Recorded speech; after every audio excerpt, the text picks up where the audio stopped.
भौजी दैदा मोर गवनवा मोर कहनवा मानना।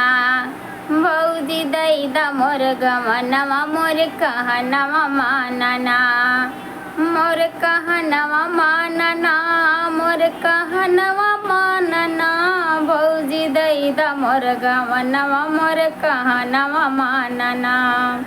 भौजी दैदा मोर गवनवा मोर कहनवा मानना।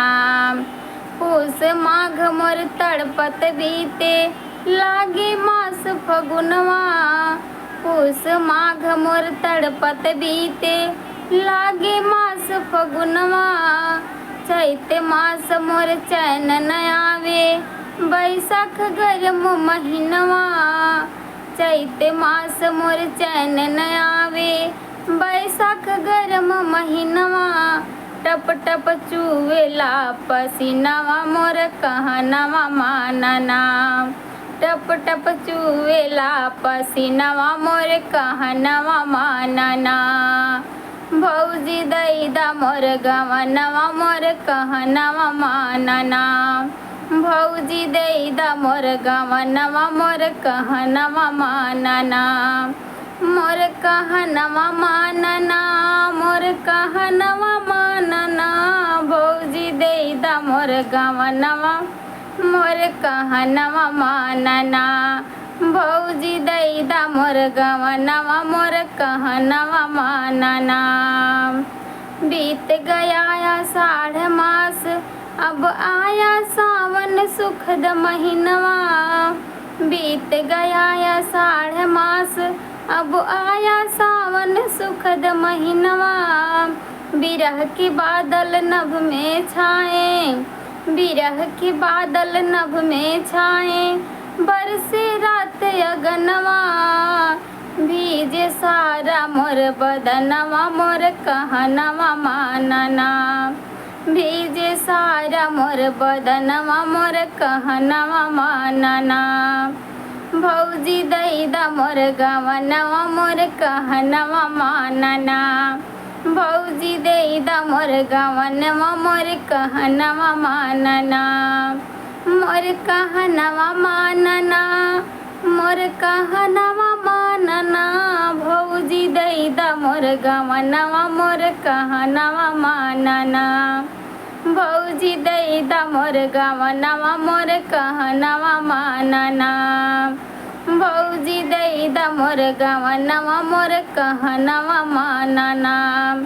भादो मास रात अधियारी डर लागे नैहरवा। भादो मास रात अधियारी डर लागे नैहरवा। कुआर कटार गले का हार कुआर कटार गले का हार मस्ती भैल मोर मनवा। पागल भैल बिन सजनवा मोर कहनवा मानना। पागल भैली बिन सजनवा मोर कहनवा मानना।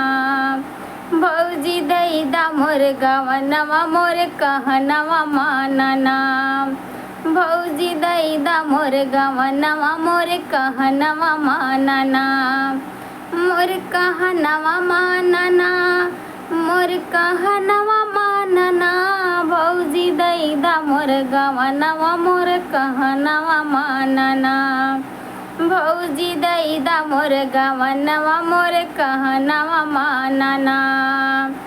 कार्तिक भैल जीव के घातिक आए गैल गहनवा। कार्तिक भैल जीव के घातिक आए गैल गहनवा। नाही बैल मोर ससुरु नगरिया हो कि ना। नाही अइल मोर ससुरु नगरिया हो कि ना।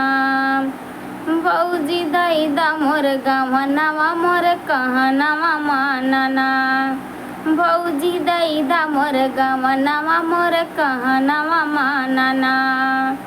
मोर कहनवा मानना मोर कहनवा मानना। भौजी दैदा मोर गवनवा मोर कहनवा मानना। भौजी दैदा मोर गवनवा मोर कहनवा मानना।